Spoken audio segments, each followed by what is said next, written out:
ये किसी के बाप का दिया हुआ नहीं है, ये मेरे बाप का दिया हुआ है, ऐसा मैं कह सकता हूं।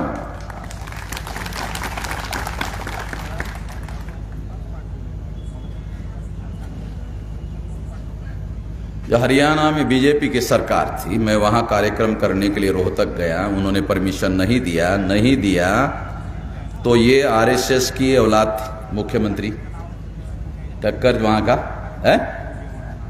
तो मैंने सोचा तो आरएसएस की औलाद है, तो तेरे माँ बाप आरएसएस के लोग हैं, तो साले तेरे को क्या पकड़ने का, तेरे बाप को ही पकड़ता हो। तेरे बाप को पकड़ूंगा तो बच्चा अपने आप जमानत के लिए आ जाएगा। तो आरएसएस का हेडक्वार्टर परमिशन नहीं दिया हरियाणा में। मैं आरएसएस के हेडक्वार्टर पर गया, 3.5 लाख लोग वहां इकट्ठा थे और इधर से भंडारा, गोंदिया और नागपुर के चारों ओर से 200 किलोमीटर तक हमारी गाड़ियां खड़ी थी। पुलिस कमिश्नर ने नागपुर में आने के लिए पाबंदी लगाई, 8,500 पुलिस लगाए, 3.5 लाख लोग इकट्ठा हुए।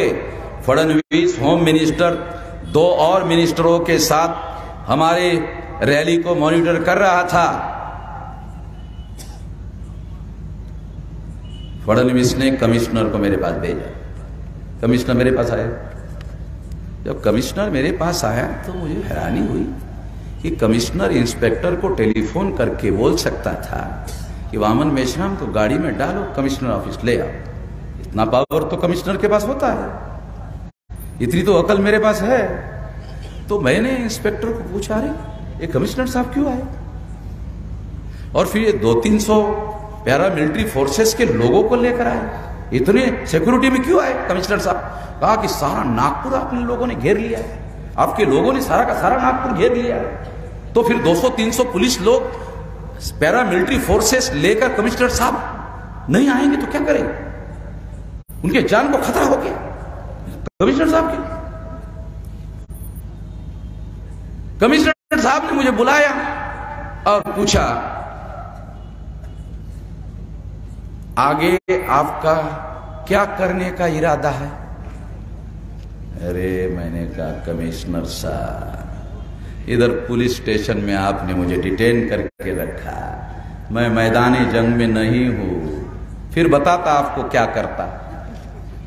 मैं इधर हूं पुलिस चौकी में, और आप मुझे इसलिए मिलने के लिए आए कि वो 3.5 लाख लोग आपके नियंत्रण के बाहर है, आपकी सुन नहीं रहे हैं, इसलिए ना आप मेरे पास आ रहे, मेरी मदद चाहते हैं ना आप मेरी मदद चाहते ना कि आपके लोग हैं, आप कंट्रोल करो, हमारी तो आपके लोग सुन नहीं रहे, यही ना कहना चाहते हो आप? अगर यही बात आप कहना चाहते हो तो ये तो पहले दिन से कह रहा हूं कि मुझे अंदर मत डालना, तो लोग कंट्रोल में नहीं रहेंगे। बाहर रखोगे तो मैं तो कानून और संविधान के दायरे में रहकर काम करने वाला आदमी हूं, मैं कोई हिंसा करने वाला आदमी नहीं हूं। फडणवीस ने कहा हिंसा होगी, इसमें माओवादी लोग हैं, इसमें नक्सलवादी लोग हैं। फडणवीस पर नागपुर हाईकोर्ट में केस दायर कर दिया। बता, तेरे साले बाप की औलाद है तो उसमें माओवादी थे, उसमें नक्सलवादी थे, बता तो। फडणवीस को जवाब देना पड़ेगा। होम मिनिस्टर होने का क्या मतलब है? कुछ भी बकवास करेगा, झूठ बोलेगा, डिफेमेशन करेगा। डिफेमेशन का केस दायर कर दिया फडणवीस। और साथियों,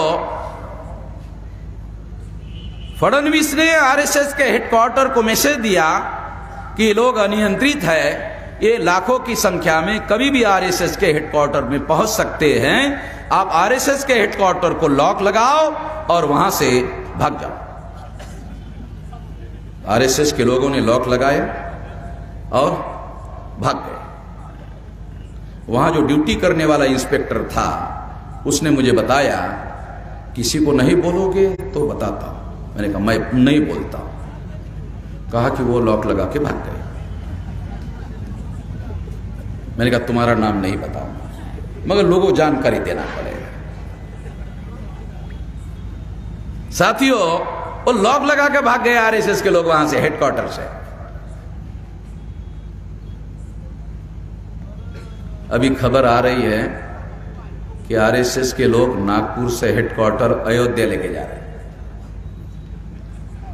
नहीं, समझ में नहीं आ रहा आप लोगों के समझ में नहीं आ रहा। मैंने अयोध्या के लोगों को बोल दिया है, वो आ रहे हैं, जरा स्वागत कर लेना। सारे देश भर में मैं हूं, पता होना चाहिए। अयोध्या में भी हूं, फैजाबाद में अयोध्या है, उधर भी मैं हूं, और लाखों की कई लाख लोग जो हैं वहां घेर लेंगे। जब तक तुम संविधान को मानने की शपथ और अमल करने का काम नहीं करते हो, मैं तुम लोगों का पीछा छोड़ने वाला नहीं हूं। संविधान खतरे में, संविधान खतरे में, संविधान खतरे में बोलने वाला नहीं हूं। संविधान बचाने के लिए जंगे मैदान में उतरने वाला हो, केवल बयानबाजी करने वाला नहीं हो। तो बयानबाजी करने वाले बहुत है, उनके पास है भी कुछ नहीं।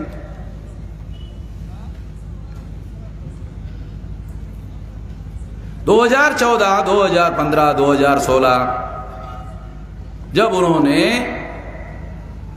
पेपर ट्रेल मशीन नहीं लगाया तो मैंने सुप्रीम कोर्ट से ऑर्डर लाया 2019 में 100% पेपर ट्रेल मशीन लगाना होगा। आया ऑर्डर। ऑर्डर आते ही सेंट्रल गवर्नमेंट बीजेपी की, opposition party Congress, central government के लोगों ने, बीजेपी ने, आरएसएस ने कांग्रेस को कहा भाई हमारी मदद करो। कहा कि सरकार तुम्हारी है, प्रधानमंत्री तुम हो, जो करना चाहो करो, तुम्हारे पास पावर है। कहा कि नहीं, वो तो वामन मेश्राम है भाई, उसकी टांग जो है वो डबल हड्डी की है, सिंगल हड्डी की नहीं, वो रोक नहीं लगा सकते, इतना आसान नहीं है, आप मदद करो। फरवरी 2019 में कांग्रेस ने सुप्रीम कोर्ट में केस दायर किया। अभिषेक मनु संघवी, आजकल अखबार में कपिल सिब्बल, अभिषेक मनु नाम आ रहा है आजकल। भारत में जो 10 बड़े वकील हैं, उस 10 बड़े वकीलों में अभिषेक मनु संघवी और कपिल सिब्बल, एक बड़े वकील, वो कोर्ट में बहस कर रहे हैं शिवसेना के मुद्दे पर। आप लोग पढ़ रहे होंगे, आप लोगों को जानकारी है कि नहीं मालूम नहीं, मैं तो जानता हूं, सुप्रीम कोर्ट में केसेस लड़ता हूं। तो अभिषेक मनु संघवी ने फरवरी में कांग्रेस के तरफ से केस दायर किया और उस केस में लिखा 50% मिलान करा दो, 50% मिलान करा दो। हमारे वकील ने कहा, सुप्रीम कोर्ट में हमारे वकील ने कहा, वकील साहब, कांग्रेस के वकील का, वकील साहब आप 50% की मांग कर रहे हो, ये 2017 का जजमेंट है और 8 अक्टूबर का भी जजमेंट है, 100% रिकाउंटिंग का ऑर्डर है, पेपर ट्रेल मशीन के 100% रिकाउंटिंग का ऑर्डर है, आप 50% की मांग कर रहे हो। अभिषेक मनु संघवी को सुप्रीम कोर्ट में हमारे वकील ने कहा आप 50% की मांग कर रहे हो, हमारे पास सुप्रीम कोर्ट का 100% का ऑर्डर है। क्या आपको 50 ज्यादा होता है, 100 कम होता है, ऐसा मानते हो? ये सारी मूर्खता की हद हो गई है। सुप्रीम कोर्ट के लॉयर को 100 ज्यादा होता है, 50 कम होता है, ये समझ में नहीं आता। अरे हमारे पास 100% का ऑर्डर है, आप 50% की मांग कर रहे हो। दूसरा, 100% रिकाउंटिंग का ऑर्डर है और आप मिलान करने की बात कर रहे हो 50%। चीफ जस्टिस रंजन गोगोई थे इस केस में, चीफ जस्टिस रंजन गोगोई थे। एक औरत ने रंजन गोगोई पर आरोप लगाया, जब हमारी केस चल रही थी, आरोप लगाया ये जज ने विनय भंग किया। तो इतना बड़ा आरोप हो गया, सारे देश के अखबारों में खबर आई, फ्रंट पेज पर खबर आई, तो सुप्रीम कोर्ट का जो चीफ जस्टिस है वो आरोपी हो गया। आरोपी आदमी जजमेंट नहीं दे सकता। Second in command justice Bobde, जो आरएसएस के वकील विंग का राष्ट्रीय अध्यक्ष थे, संस्थापक अध्यक्ष थे, उसका पोता जस्टिस बोबड़े सुप्रीम कोर्ट में दूसरे नंबर का जज था, जो बाद में चीफ जस्टिस हो गया। उसके नेतृत्व में 7 जज का बेंच बैठा और 7 जज के बेंच ने जस्टिस गोगोई को निर्दोष छोड़ दिया। ये जस्टिस गोगोई निर्दोष है। जस्टिस बोबड़े ने उस औरत की इंक्वायरी करने के लिए जस्टिस पटनायक की जिम्मेदारी लगाई, सुप्रीम कोर्ट के जस्टिस के। जस्टिस पटनायक ने उस औरत को भी निर्दोष छोड़ दिया। जुडिशियल हिस्ट्री में आरोप करने वाला भी निर्दोष, आरोपी भी निर्दोष, ऐसा दुनिया के जुडिशियल हिस्ट्री में कभी हुआ नहीं।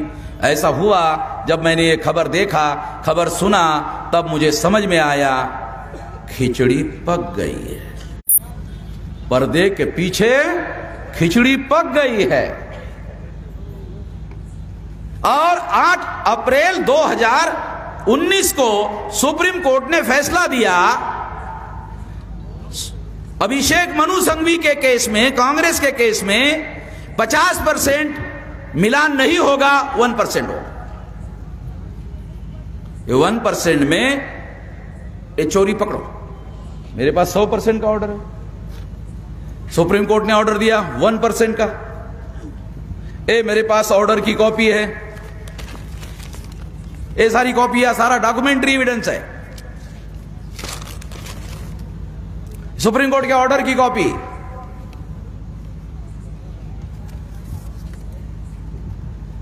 तो इस तरह से सुप्रीम कोर्ट ने ऑर्डर दिया 1% का।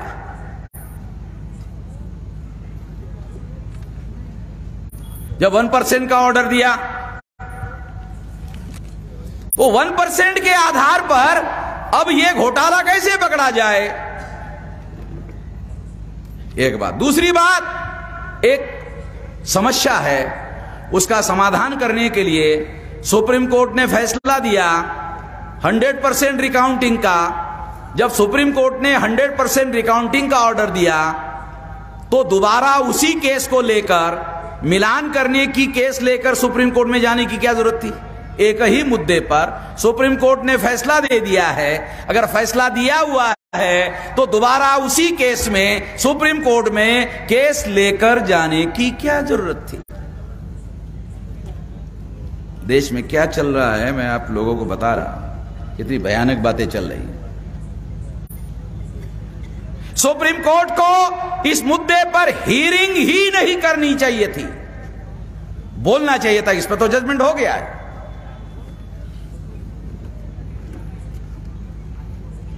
हियरिंग हुआ, 1% का ऑर्डर दिया।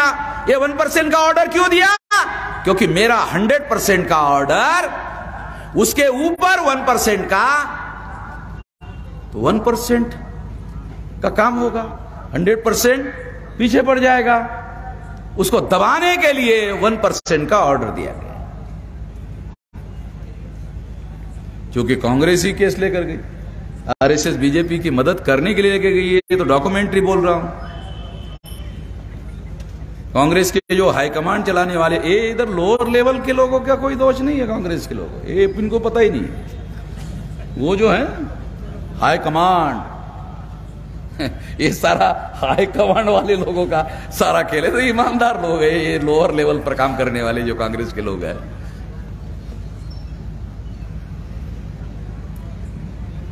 और ये सारी बातें तो मैं तो डॉक्यूमेंट्री बोल रहा हूं। जिस किसी को भी डॉक्यूमेंट चाहिए वो डॉक्यूमेंट में देने के लिए तैयार हूं। और इस तरह से 1% का ऑर्डर हुआ।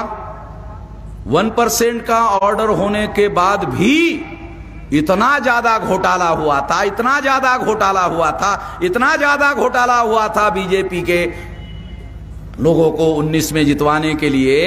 इतना घोटाला हुआ, 24 सितंबर 2019 को पेपर ट्रेल मशीन का सारा डाटा चुनाव आयोग ने डिस्ट्रॉय कर दिया।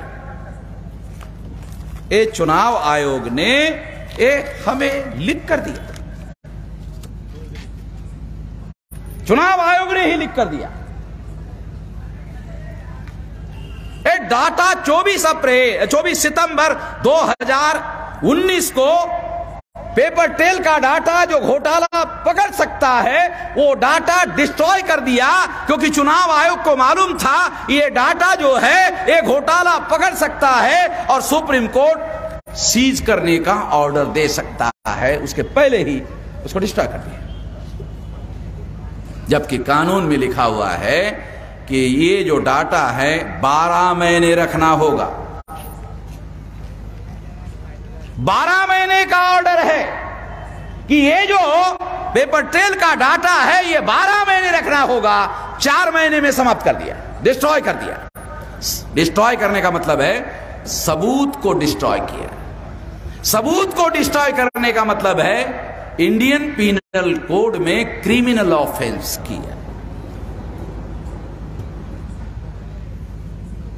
ये चुनाव आयोग ने किया, रिकॉर्ड में दिया, लिख कर दिया।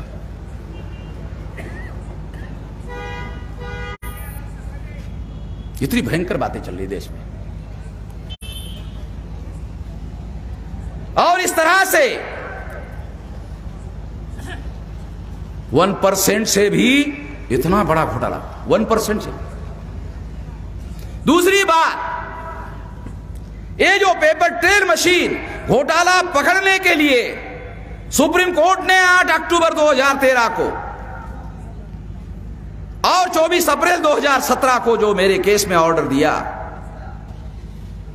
ये जो ऑर्डर है इसके अनुसार पेपर ट्रेल की गिनती करने का, रिकाउंटिंग करने का ऑर्डर है।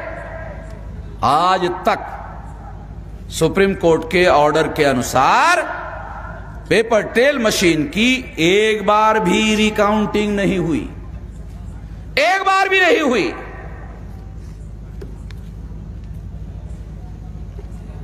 ऐसा रिकॉर्डेड एविडेंसेस है,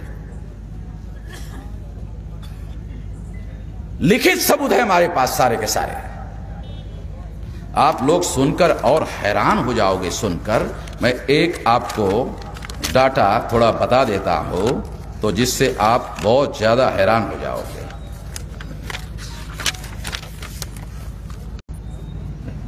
चुनाव आयोग ने एडमिट किया, स्वीकार किया, लिखित क्या कहा चुनाव आयोग ने? 370 सीटों पर 370 आउट ऑफ 543, 370 सीटों पर डाटा मेल नहीं खा रहा है। 11 लाख लोगों ने वोट दिया, 11,24,000 निकला मशीन से। साले ऐसी कैसी मशीन पैदा कर रही वोट, मशीन वोट पैदा कर रही है? मशीन में लोगों ने 11 लाख वोट डाला, 11,24,000 निकाला। एग्जाम्पल बता रहे हैं सब रिकॉर्ड में, और ये रिकॉर्ड 370 सीटों पर है। 272 सीटों में सिंपल मेजॉरिटी मिलती है और 370 सीटों में डाटा मिल नहीं रहा है, मेल नहीं खा रहा है। लोगों ने वोट दिया 11 लाख, निकल रहा है 11,22,000, 11,23,000, 11,16,000। ये सारा डाटा है 370 सीटों पर। इसका मतलब है लगभग 100 सीट में मिल नहीं रहा डाटा। अब अंदाजा लगा सकते हो 1% के आधा, इसके बावजूद भी 370 सीटों पर घोटाला स्वीकार किया, चुनाव आयोग ने स्वीकार किया।